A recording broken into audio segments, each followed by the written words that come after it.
Bu panelda kodini o'zgartirish. Hozir eshik ochilmayapti. Tak.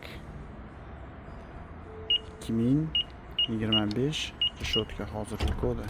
Eshik ochildi. Endi buni kodini o'zgartiramiz. Xo'p, kodini o'zgartirish uchun qizil sveti yonib o'chyapti. Reshotkani eziladi. 21 74 69. Reshotkani ezib turib 21 da yozib, xohlagan kodimizni qo'yamiz. 2025 yili hozir endi 1 2 3 4 qo'yaylik. Reshotka kodi o'zgardi. Xo'p, 2025 da yoz. Reshotkani bossak, ochmaydi. Noto'g'ri deyapti. Endi 1 2 3 4 reshotka eshik ochildi.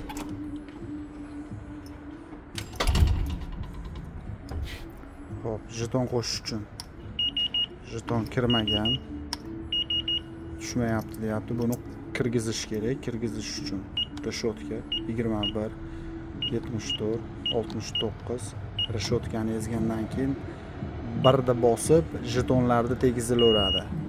Jeton kirdi mana bu. Hamma kerakli jetonlar kirgizib bo'lgandan keyin yana bitta reshotkani bosiladi, qizil sveti yongandan keyin. Xo'p, endi reshotkani ezsangiz eshik ochiladi. Jeton tegizsa eshik ochilaveradi. Eshik yopildi.